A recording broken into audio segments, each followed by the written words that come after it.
seated, please, sir.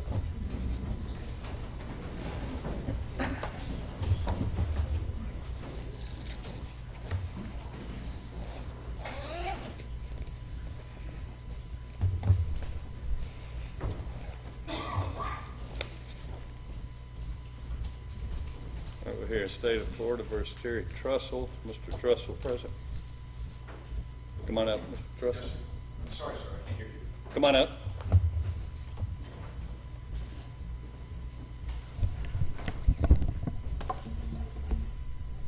All right, we're here. First thing we need to do is resolve your attorney situation. What is your current attorney situation, Mr. Trussell? Sir, I've been in a diligent search to try to find an attorney that will represent me in this case. And I've had a great deal of difficulty finding an attorney that can understand exactly what the charges are against me or how they're applied. So they're not able to tell me anything about how they would approach my case.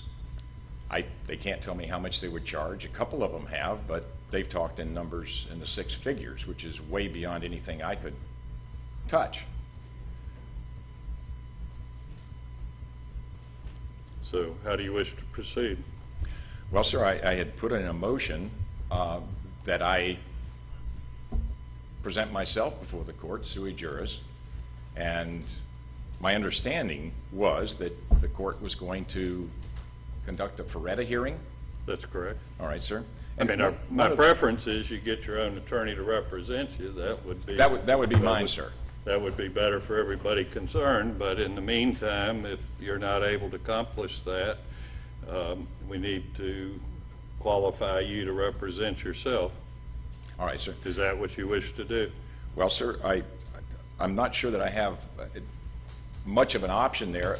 At the last hearing, you admonished me on having an attorney. I told you I would try to get an attorney. You also told me we would have to go through this Faretta in order for me to have any rights before the court. And I'm trying to take this as seriously as I possibly can, understand exactly where we are. My initial intent today was to come before you as a special appearance. I had put in a document before the court challenging jurisdiction of this court, and I don't know where that stands. Well, other than your situation as to an attorney, I'm not taking up anything else until we resolve that. I think I've made that clear to you. That is last clear, time. sir. I think I've tried to put it in writing in the last order that I responded to your request to have some non-bar member represent you. I tried to explain in writing the situation as to how we need to proceed as the attorney. So at this point in time, you wish to represent yourself. Is that my understanding? Yes, sir. I do want to clarify one point, sir. I never requested to have a non-bar attorney represent me. And I was a little confused by that. And in that order that you referenced, there was another thing that led to my concern about jurisdiction. Apparently, I'm no longer in the Third Circuit. Is that right, sir? There may be a mistake in the heading. So we are in the Third Circuit, obviously. Well, sir, the document says second. That's what confused me with this. Then it was a mistake. We'll correct that. All right, sir. There's something else you're confused about?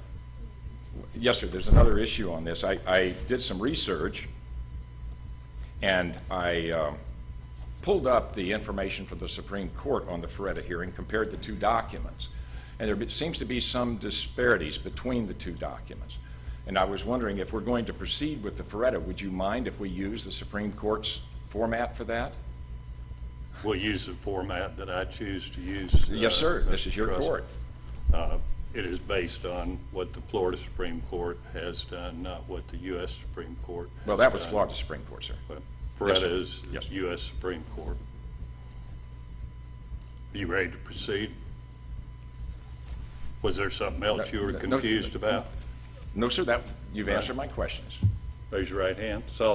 Raise your right hand. Solemnly swear the testimony about present to be the truth. So help me God. State your name for the record, please, sir. My name is Terry George Trussell All right, Mr. Trussell, I sent you a form, self-representation advisory form, along with the order. Did you fill that out? No, sir, I didn't. I had several questions on it, and I wanted to make sure I had a clear grasp of what you were trying to get. All right. So We will go are we through going it. to go? I'm sorry, sir. We will go through it then. Yes, sir, please. I advise you of the following rights. If you cannot afford an attorney, the state will appoint one for you and pay for your attorney. Do you understand that right? Yes, sir, I do. If you can afford a lawyer, which I have found that you can hire a lawyer of your choice. Do you understand that? I have a question about that, sir. You may. All right, sir.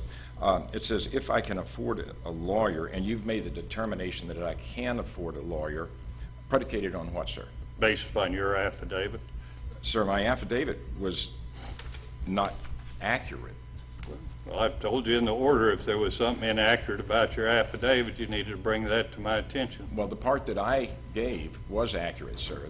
It wasn't complete because the person asking me the questions didn't complete the questions. Okay. And they gave a false representation. Well, what do you think is inaccurate in the affidavit? Well, they didn't ask me the liabilities. Okay. The liabilities offset the assets. All right. Well, let's go through your affidavit.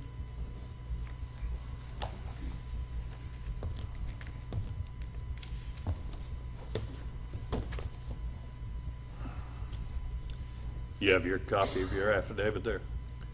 My affidavit? Yes. I have no copy of that was. Which I'm not sure which affidavit we're talking about. Give Mr. Trussell a new affidavit. Ask him to fill out a new affidavit. We'll take a brief recess, and while we do that.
How you doing, Mr. Biggs?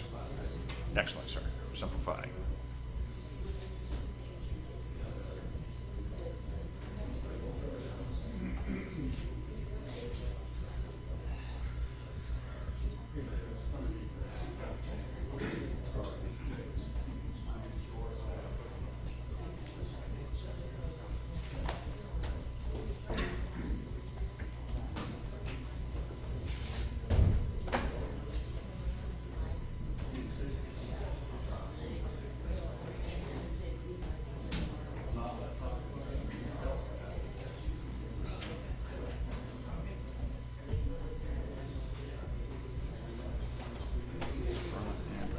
Okay, great.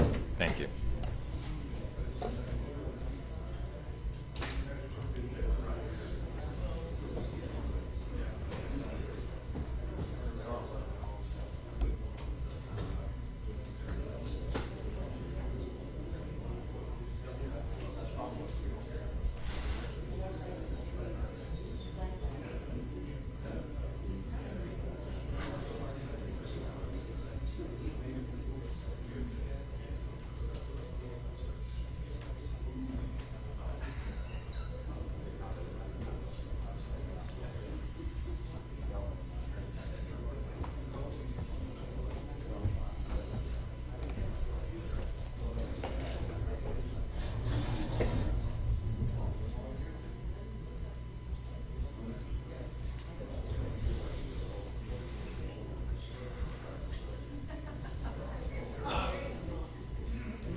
Hey, Getting feedback?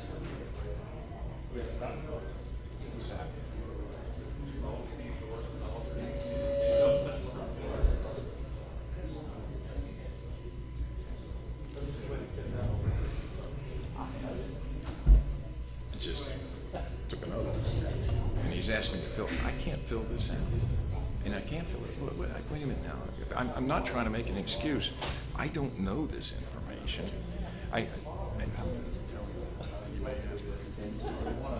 Well, I have our accountant can do this. Check one. I don't pay attention. Huh?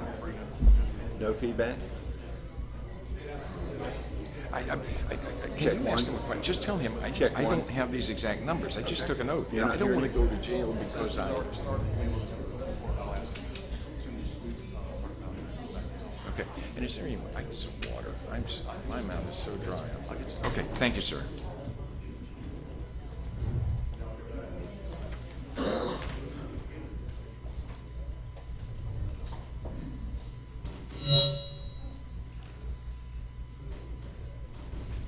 Check one.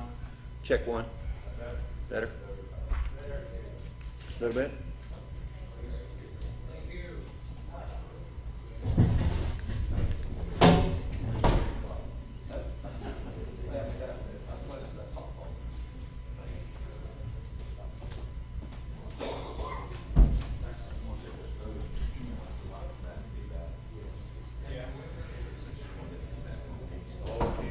Check one. I need to ask him some questions about this. Yeah, if you don't mind. Yeah, thank you. That's much better now. Okay, thank you. Check. Yeah, just don't eat it. Yeah.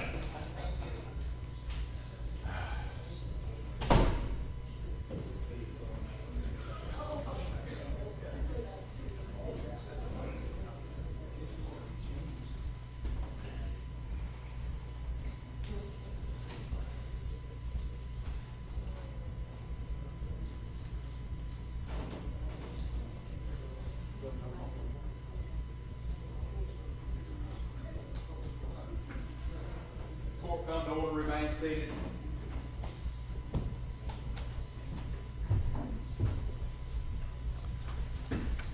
Sorry, if I ever. Can I speak? You may. Okay. Have I ever seen this before? Have I ever completed one of these before for you? Mr. Trussell, Or for the court? I don't know what you've seen before. Okay, then I'm trying to figure out where the numbers came from the 750 came from the first appearance when I was arrested on the 2nd of September. Is that correct?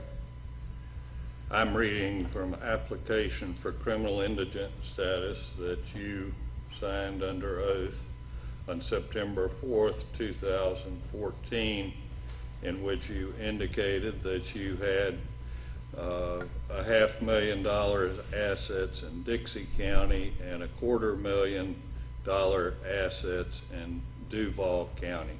You indicated you had total liabilities of $650. That's what I'm referring to.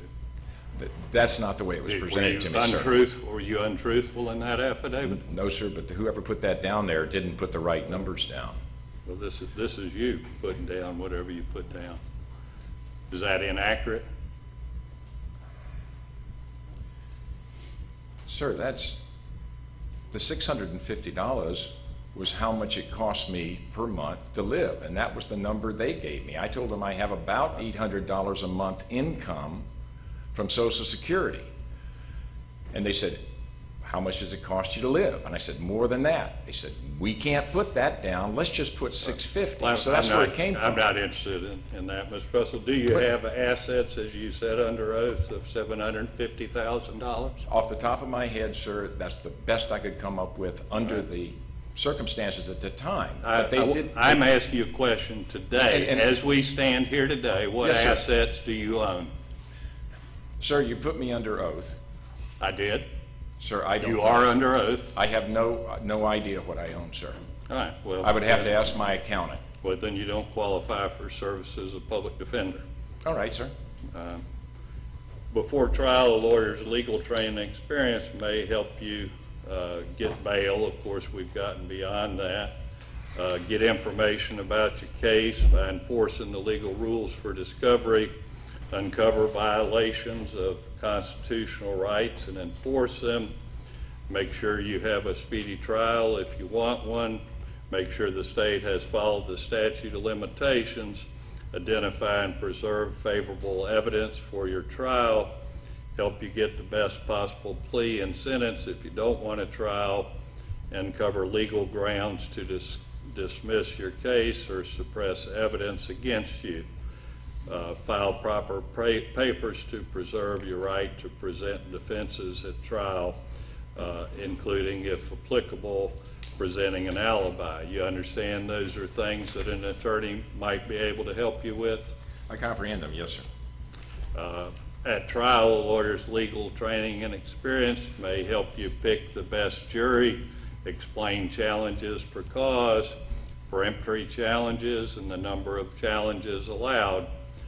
Make sure the state follows the proper rules for picking a jury. Call witnesses for you and make sure they were properly subpoenaed for trial. Question the witnesses against you. Present documents and physical evidence on your behalf. Advise you on whether you should testify at trial and the consequences of that decision. Object and argue to the judge if the state does not follow rules of evidence. Make effective closing arguments to the jury. Preserve objections for appeal if you lose the trial. Prevent improper arguments by the state to the jury. You understand those are things that a lawyer's legal training and experience may assist you with. That's very clear, sir. Self-representation is almost always unwise because you will not get any special treatment. You will not get a continuance just because you represent yourself. If you were to end up in jail, you would have limited resources for trial research. It might be hard for you to subpoena witnesses or gather evidence for trial.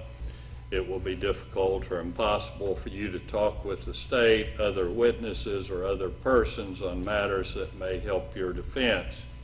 You will be required to follow the rules of criminal procedure and rules of evidence, even though it takes lawyers years to learn those laws and rules.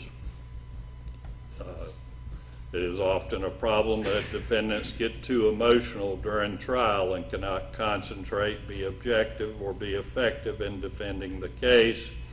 Questioning a witness about what you did or did not do can be awkward and ineffective in the eyes of the jury. You cannot appeal and claim that lack of legal skills is a ground for a new trial. Do you understand those are disadvantages to you representing yourself? They are clear, sir. Thank you. The decision to represent yourself may be final. I may not appoint a lawyer later for trial just because you've decided you made a poor decision to represent yourself. Do you understand that? That's clear, sir. If you represent yourself at trial and if you're convicted, you will have a right to an appointed lawyer for sentencing. Sentencing is a separate proceeding. Do you understand that? That is clear, sir. Do you have any questions about the things I went over with you in that form? Not in that form, sir. Do you have any questions about the dangers and disadvantages of self-representation? That's all clear, sir. Have you been given a copy of the charges against you? I have. Copy of the information in the case? The information, yes, sir. All right. You understand that there are 14 charges before the court. Each of them carries a maximum possible penalty of 5 years in prison. Do you understand those maximum penalties? Yes, sir, I do. And how old are you, Mr. Trussell? My last birthday, I was 71 years. All right. And how far did you go in school? High school, some college. How far did you go in college? I don't really remember, sir. I was pulled out of college and sent to Vietnam. Are you under the influence of drugs, alcohol, medication, or anything else at this point in time? Sir, I take medication. All right. Was it interfering with your ability to understand what's going on here today? Not that I recognize. What kind of medication are you taking? Blood pressure. Well, have you found that to be an impediment to It's never been good an judgment? issue. Never been an issue. All right. You ever been diagnosed with any mental problems? No, sir. Has anyone threatened you or promised you anything about making this decision here today?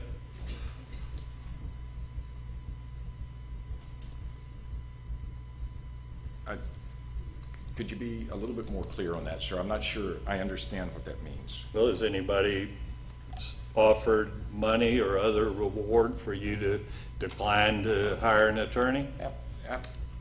Absolutely not, sir. Has anyone threatened you in any way to tell you that you would be subject to harm if you did hire an attorney? Oh, no, sir. Have you ever represented yourself before in a trial? A small claims court. How long ago was that? Oh, it's 20, 30 years. Okay. And you represented yourself in that? Yes, sir. Have you ever represented yourself in any other kind of legal proceeding? Sir, I was a bail bondsman, and I issued documents to the court and had decisions from judges on a regular basis over an 8-year period. Okay. Have you attended a trial before? I have attended trials. I've been a juror before. Okay. You have any legal training? No training, sir. So why do you think you should represent yourself here today? Well, sir, in our last hearing, you admonished me about waiting too late to apply to present myself, and I didn't want to do that. So what I'm doing is trying to get this set up ahead of time. If I can locate an attorney that will represent me in this case, then fine. But I don't want to. I want to be able to keep moving in my defense in case I can't. Well, I don't have any problem with that. I will say, there are a couple of things you need to think about. That is, if we go along on this basis and then at the last minute you bring an attorney in, I may or may not be willing to continue the matter to have your attorney have more time. So the longer you delay on that, the more of a problem that's going to be. Do you understand? I do understand that, sir, and I'm trying to offset that eventuality. Okay. Anything so far we've discussed you have a question about?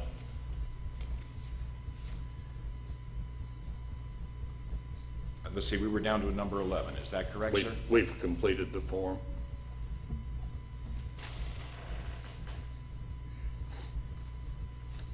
Okay. Yes, sir. Do you have Go a right ahead. question? No, sir.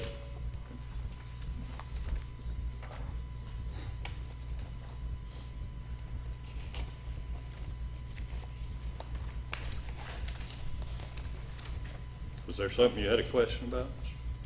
Mr. Trussell, I wasn't clear what you were indicating. I apologize.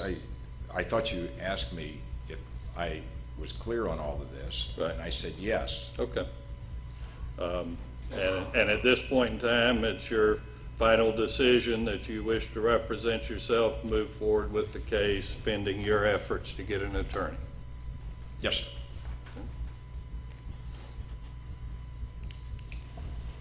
Well, at this point in time, I will find that the defendant is competent to waive counsel. The waiver of counsel is freely and voluntarily and knowingly made. At this point in time, Mr. Trussell will be allowed to represent himself. All right. You've filed several things with the court. Let me make first a general comment, and then we'll take up a couple of things that need to be dealt with. You've filed a number of motions. I want to make sure you understand the fact that you file a motion doesn't mean it automatically is going to be heard today. Both sides have an opportunity to know ahead of time what's going to be heard at a particular court proceeding. That was why I had my judicial assistant do a notice of hearing that sets out what is going to be heard. When you have a motion, you need to contact my office. Either we will do a notice of hearing or make sure that you do a notice of hearing so that Mr. Meggs has a fair opportunity to prepare for any motions that are coming up at court proceedings. Got the idea maybe you thought, because you filed it, that means it would automatically be heard. So you understand that both sides are entitled to notice of what's going to happen at a particular court proceeding. I do want to be clear about that. Right. We'll And ask if you a if question. I may ask a question on that point. You may. I was not clear that there has to be a hearing for every motion that's put in. Is that Well, correct? you are correct. There is not necessarily going to be a hearing as to all motions. Many motions I will deny without hearing, or in some instances I might grant hearings. It's less likely that I'm going to grant a motion without a hearing. Frequently I will deny them without a hearing if it's a legally insufficient or clearly inappropriate motion. So no, not every motion I got it. requires a hearing, but what I am saying is if we need to have a hearing on something, one side or the other needs to notice it so the other side knows what's to be heard. Okay. I thought I had done that. I thought I had Not that noticed I'm Mr. aware of. Meggs and you and filed with the court. I thought That's that what was I'm the trying. procedure. What I'm trying to be clear about. The fact you send a copy of the motion to someone does not know that they know that on December 12th that's going to be heard at a hearing. I understand. In other words, some things, some motions may require witnesses to be present. Yeah. It's not like you can tell somebody 2 days before the hearing, we're going to have this hearing, and they can't get witnesses present. Some motions require legal research. Again, you can't just show up that day and assume the other side has had a chance to research it. That's just a general point that I thought might need some clarification. Do you understand that? And I do appreciate you clarifying that, sir. Okay. First matter I think we need to deal with is you have filed a pleading, and let me put my hands on it.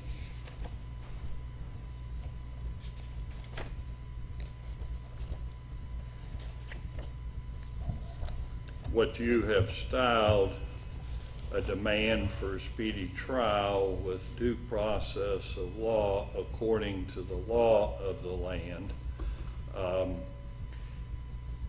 It is not crystal clear to me what you are intending to happen from that. So clarify what it is you're trying to bring to the court. My understanding in filing that was that the request, is this working all right, or am I getting too close? Is it all right? Okay. That this request was necessary, or motion was necessary, to keep the trial from dragging on and on and on. That it was more of a stop point in the trial, because I've seen some of these things last years. And I was told, because I don't have legal counsel, I was just told that I needed to get this done in order to keep the court from dragging the trial out over a long period of time.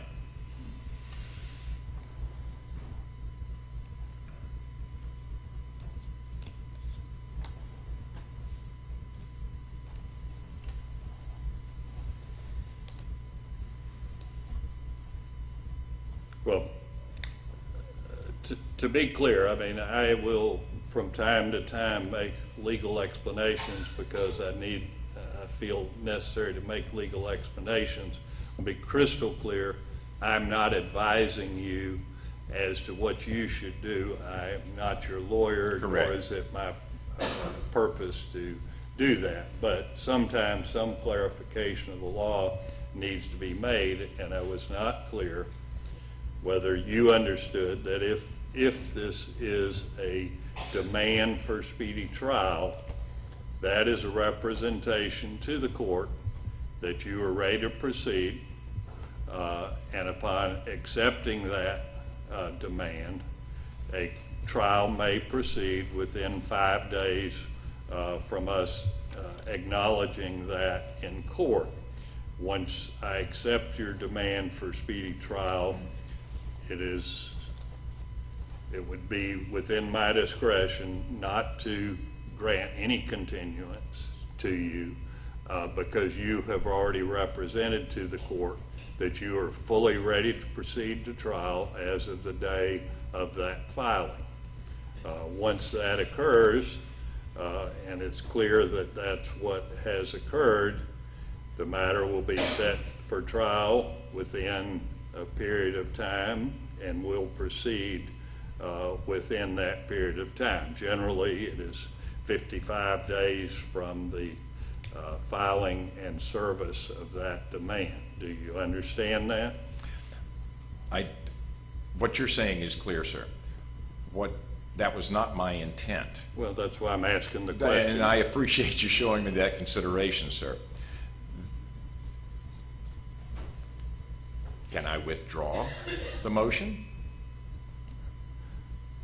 I will allow you to withdraw the motion since it's unclear, unless you want to be heard on that, Mr. Meggs. Well, Your Honor, the court has already set a trial date, so there's no evidence at all before the court that anybody's dragging their feet. Right. I think we have a trial date set in February. February 9th. which is, if the motion remains in place, it's my understanding and my computation of the time that the case will have to be set for trial and a jury picked on January 5th. That's how I read and do my numbers. Yeah, I may have a little quarrel with the numbers, but we can deal with that. But the question was, do you object to him withdrawing his request for a speedy trial? I think it would be appropriate for him to withdraw his request for a speedy trial. Thank you, sir. I will grant that request. That means we will leave the trial set as currently scheduled.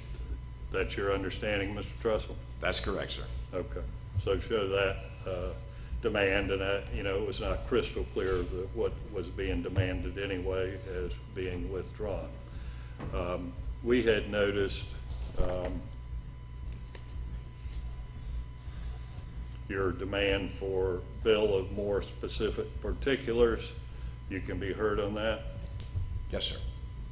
You wish to make any argument on that?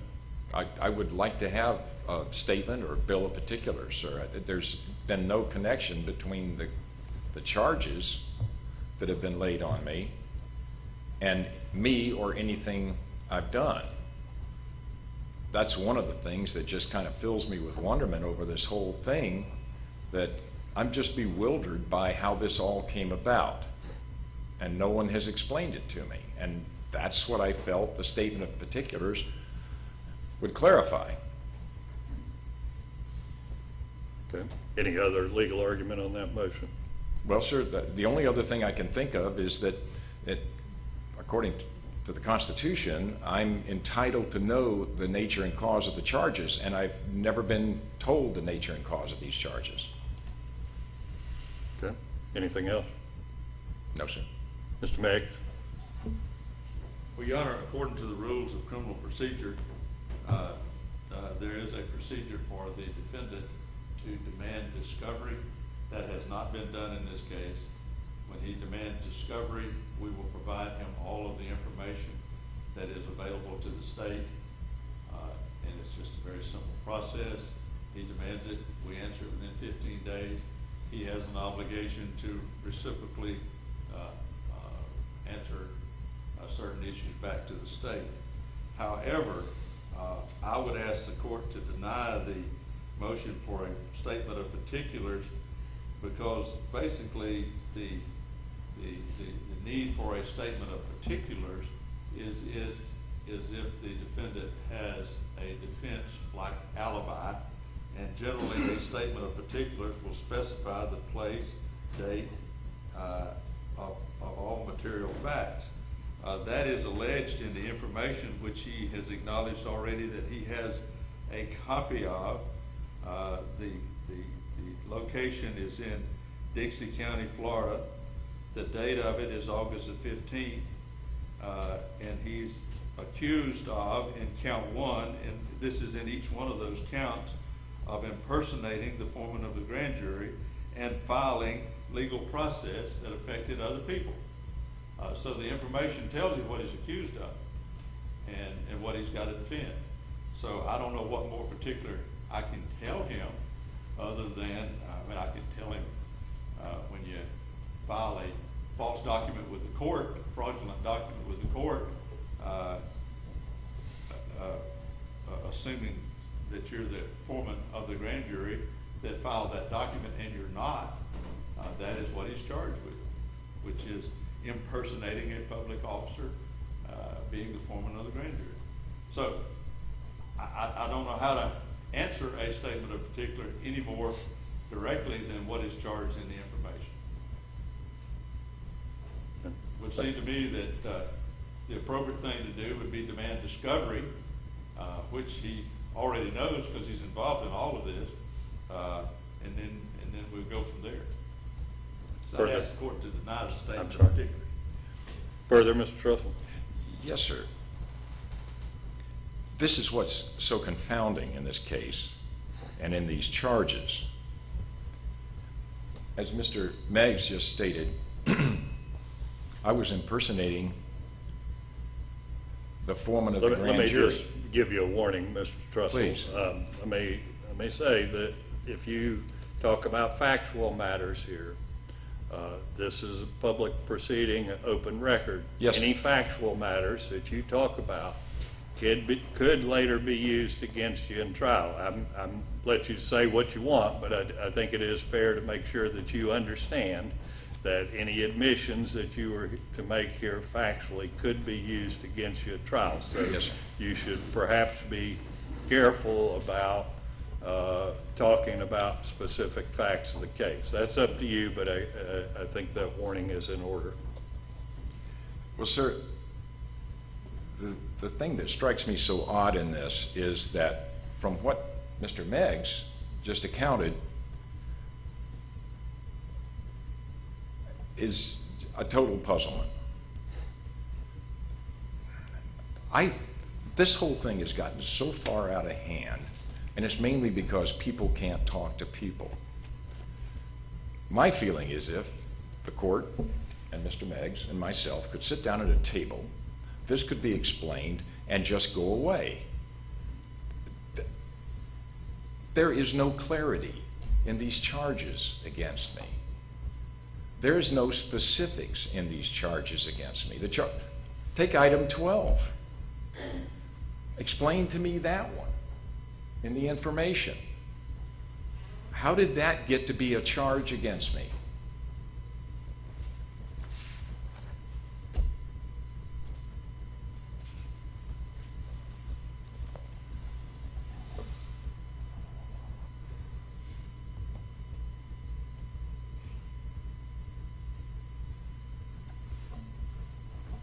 Further, Mr. Trussell? He's not Just going asked to a answer question. your question. He's not going to answer my question. Okay. Nor am I going well, to I'm answer trying. Okay. questions of I'm that just sort. trying to make a point here, sir. This thing has gotten so blown out of proportion as to what it was. I simply filed what I thought were allegations of criminality with the sheriff, thinking that the sheriff would do whatever needed to be done with them. I didn't intimidate anybody. I didn't pretend to be anything other than what I am and what I was at that time. I had no intention of harming anyone. I was fulfilling my duty, my sworn duty before this court.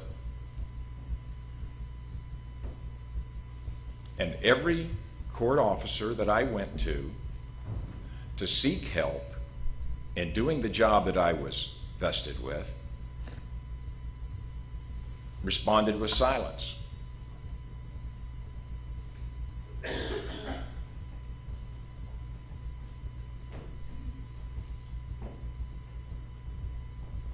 you through? I'm sorry.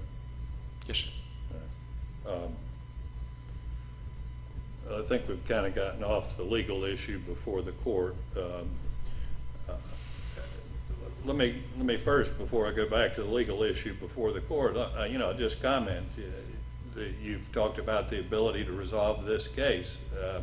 Frankly, that's why I've encouraged you to go get a competent attorney to represent yourself. It is going to be very difficult for you to resolve this case while you are representing yourself. It is possible this is a resolvable case, but it's going to be very difficult, very awkward for you to effect that. That really has nothing to do with the demand for a bill of particulars that you have said, but I thought to make sure I should comment on that, since we've already gone through, to some extent, advantages and disadvantages of having an attorney. I think you've raised a very distinct disadvantage to you of representing yourself. So I'll just point that out. As to the demand for a bill of particulars, I'm going to deny your request. Legally, a bill of particulars is reserved for unusual circumstances, such as Mr. Meggs has pointed out, where exact date and time is particularly significant. That is not the case here. Florida has very liberal discovery rules, some of the most liberal discovery rules in the country. The kind of things you're talking about understanding the underlying facts, are gathered through the use of discovery, not through a bill of particulars. Bill of particulars essentially would simply say this event is alleged to have occurred at a particular date, at a particular time, a particular location. That is not of any assistance in this particular case. So I will deny your demand for a bill of particulars. Very good, The sir. next thing that we noticed, see how you styled it. You filed an objection with motion to dismiss was the other matter noticed here today. You can be heard on that.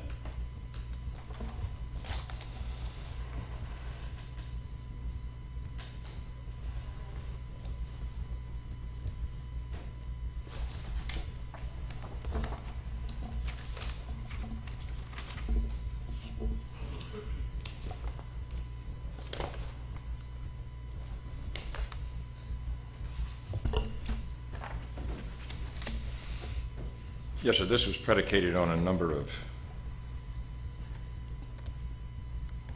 what I considered to be lapses in observation of due process. There were a number of instances where my rights had been violated, due process had been completely ignored, and based on those items, I felt that, number one, I had right to object, and number two, that based on them, this entire action should be dismissed. Okay. You wish to point out what you think has occurred that warrants a dismissal? Well, sir, it's in my paperwork. Okay. I'm simply giving, I've read it. Yes, sir. I'm simply giving Yes, sir. you an opportunity to elaborate if you should choose. No, sir, I'll stand on the paperwork. Mr. Meggs? Well, Your Honor, the issue that the defendant has raised in this case has been dealt with by both the Florida Supreme Court and the United States Supreme Court, which I believe is most likely the final authority on this issue. And it deals with, and I'm assuming that he is dealing with, because it is a kind of rambling motion, but he's dealing with the failure for him to get a first appearance. And I would assume that he is talking about at the time when he was present in the court. I'd never seen him before. Apparently the court had never seen him before and did not come forward. He was placed in jail. Apparently the next day he was not given a first appearance. I don't know that. What here? Have no earthly idea. But the U.S. Supreme Court and the Florida Supreme Court, and I will apologize for not having copies for the court, but in Morgan versus State, which is a Florida Supreme Court, cited at 415 Southern 2nd, page 6, deals with this very issue, where the court ruled that failure to provide a first appearance, and I'll just read it just directly out of the opinion. Appellant filed a pro se motion for discharge from the accusation made in the indictment, asserting the state's failure to afford him a prompt first appearance under Florida Rules of Criminal Procedure 3.130B, and his failure to afford him probable cause determination under Florida Rules of Criminal Procedure 3.131 had denied him due process of law. The trial judge denied the motion without a hearing, declared in his order that he would not consider any more pro se motions of the defendant. And then it goes further. Appellant contends the trial court committed reversible error in denying his pro se motion to discharge without holding a hearing on the possible intentional delay of the prosecution. And basically the court held in that case that the remedy is not a discharge, and we would not be barred from proceeding in the case, and the case would be dismissed. The United States Supreme Court dealt with this same exact issue, and in the case of Gerstein versus Pugh, which is cited at 420 U.S. 103 or Florida or 95 Supreme Court, page 854. In that case,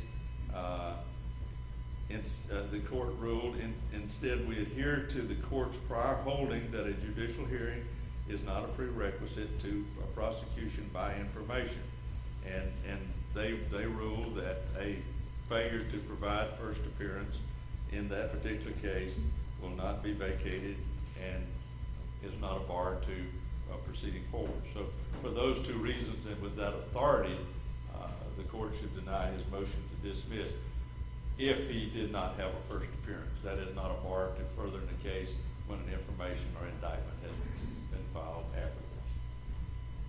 Further, Mr. Trussell. I tried very closely to follow what he was saying in that, and it didn't sound like what he said applied to this particular situation. He had the right instance, but still the fact that I did not get a first appearance, which was ordered by you, or by the court, apologize, I still don't understand how that applies. So if his explanation doesn't ring true to me. Further, anything else? No, sir. All right. I'm going to deny your motion to dismiss. First, you were given a first appearance, and that's of record. What you've complained about is not getting a second first appearance after you were rearrested. That was my determination, that you were not entitled to a second first appearance. Even if you got no first appearance, that's not a legal bar to the prosecution based upon the cases cited by Mr. Meggs. It can have other legal implications, but none of those have been raised in this instance, so it is not a proper basis for a motion to dismiss, so that will be denied. Yes, sir.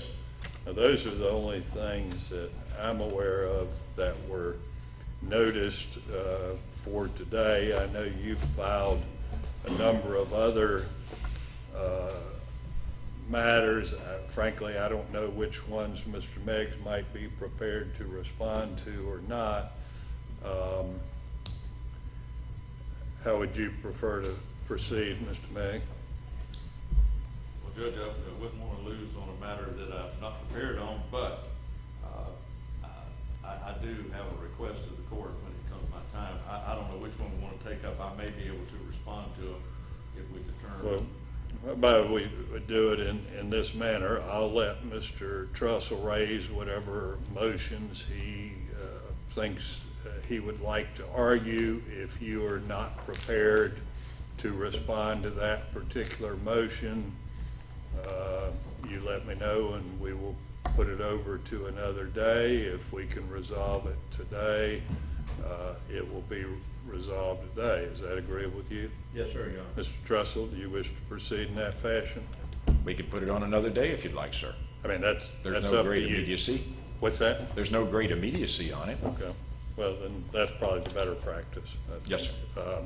And frankly, a number of these I may well rule upon before another hearing. I chose not to rule on anything that was filed other than things related to your representation until we had that resolved here Yes, today. So I may review some of the other motions and a hearing may not be necessary. All right.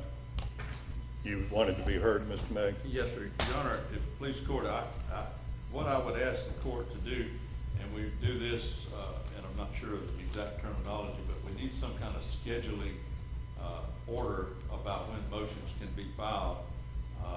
For example, the Florida Rules of Criminal Procedure set forth any pretrial motions, and basically there, I think there's about 3 or 4 of them: a motion to dismiss, a motion for speedy trial, and a motion to suppress evidence.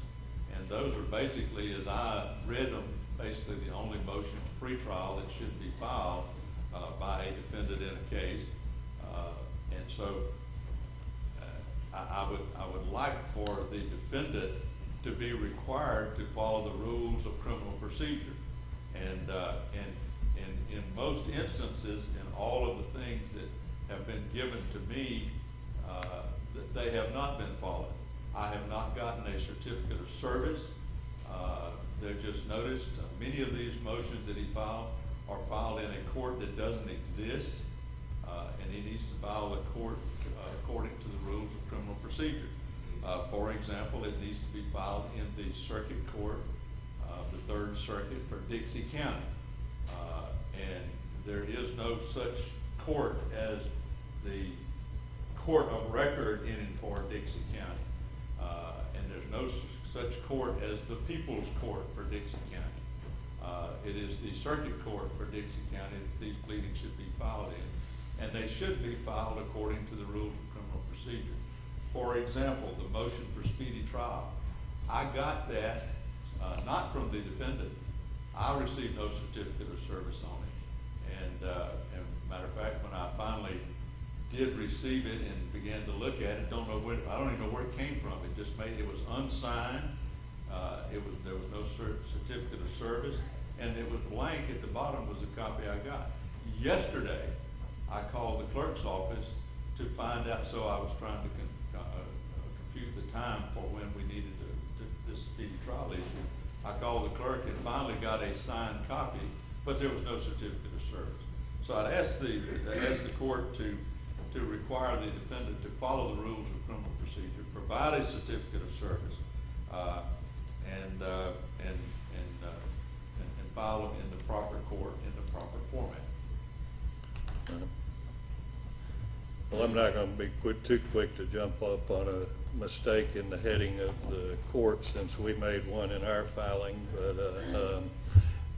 it should show in the Circuit Court, 3rd Judicial Circuit in and for Dixie County, Florida. Mr. Trussell, Yes, when sir. you file things.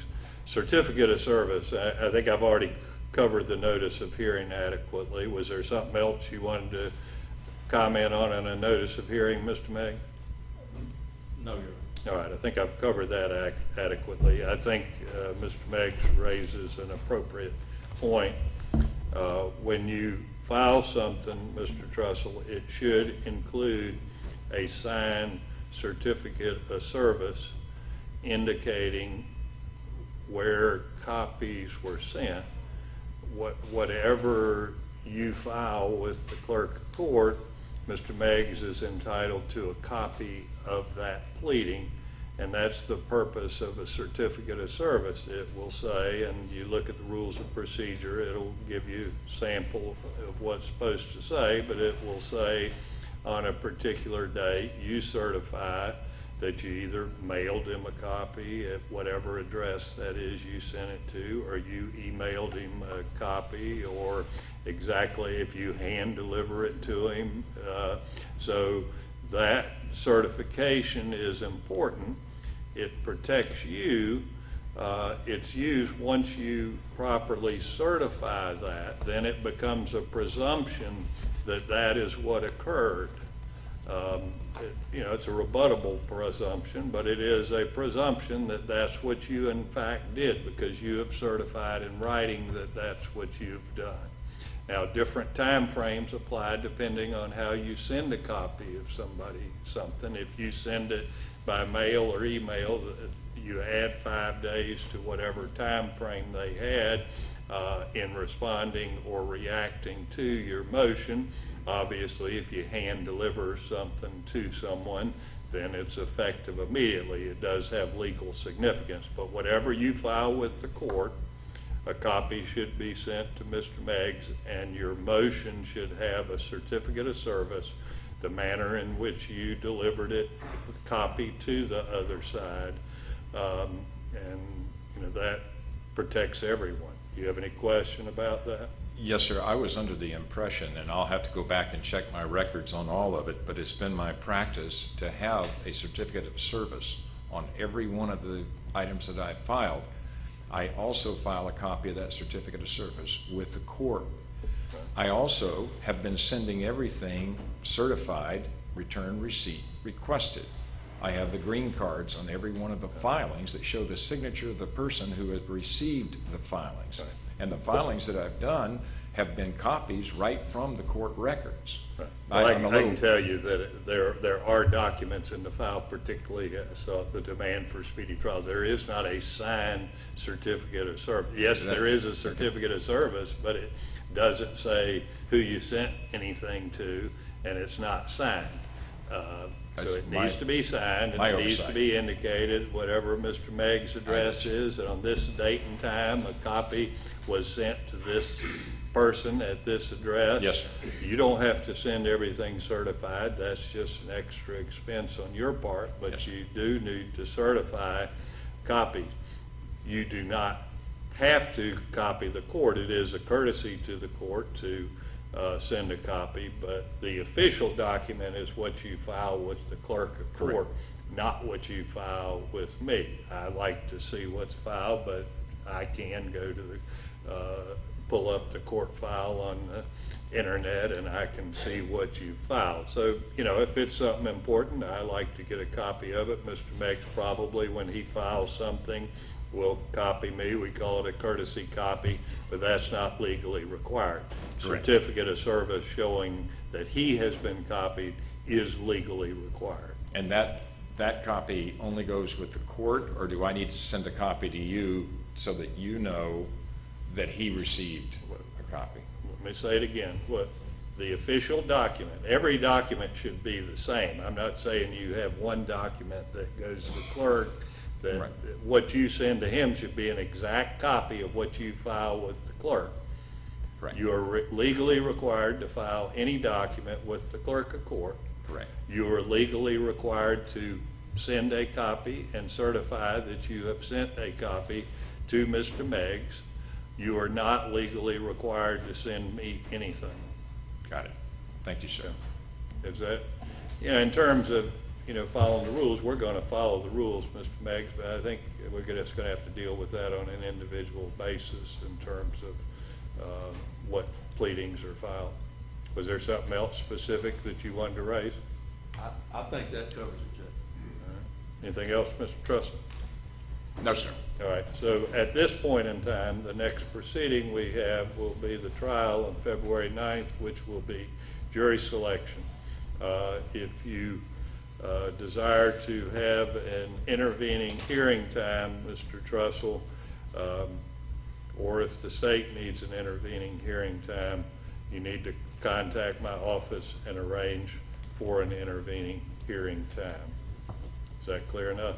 That's very clear, sir. All right. Nothing else? We'll be in recess.